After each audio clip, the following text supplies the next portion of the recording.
এখন তো আফসোস লাগে যখন আয়নায় দেখি দাড়ি ভাইকা সাদা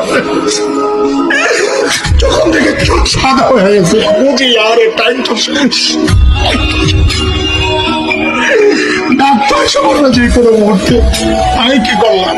আরে ভাই, কে আমাকে আপনাকে গ্যারান্টি দিল যে আমাদের মৃত্যুর যন্ত্রণা হবে না? ওমর তো গ্যারান্টি বলল মানুষ।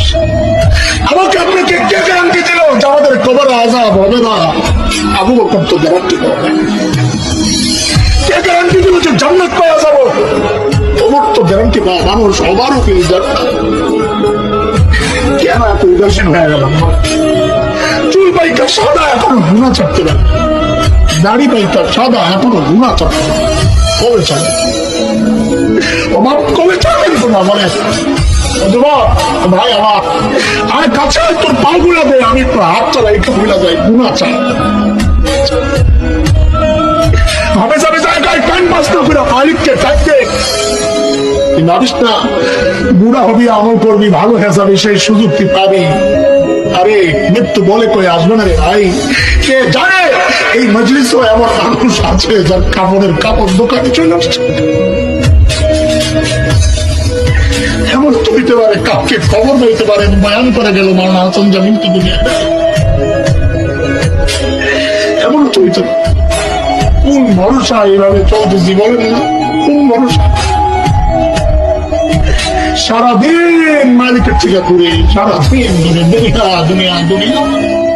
এটা জালিম গাছটার দিকে তাকায় দেয়, কি মনে হয় গাছটা বুঝি এমনি দাঁড়ায় আছে? না, ওই গাছটা দাঁড়ায় দাঁড়ায় মালিকের তাসবিহ করতেছে।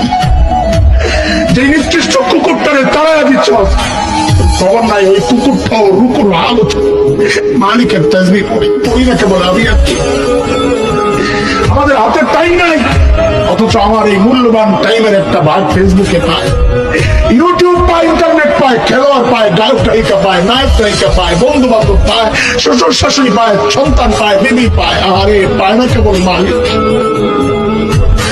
মালিকের টাইম দেওয়ার সময় আমার হাতে নাই। একদিন তো আফসোস কর ভাই, কি করলাম? ইয়া লাইতানি কদ্দামতু লিহায়াতি, ইয়া লাইতানি, হায় জীবনের জন্য যদি কিছু বাঁচাইতাম।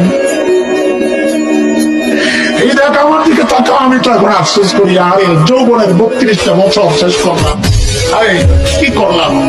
প্রতিদিন যদি একবার করে সুবহানাল্লাহ পড়তাম তো আমল নামায় কতগুলো সুবহানাল্লাহ জমা।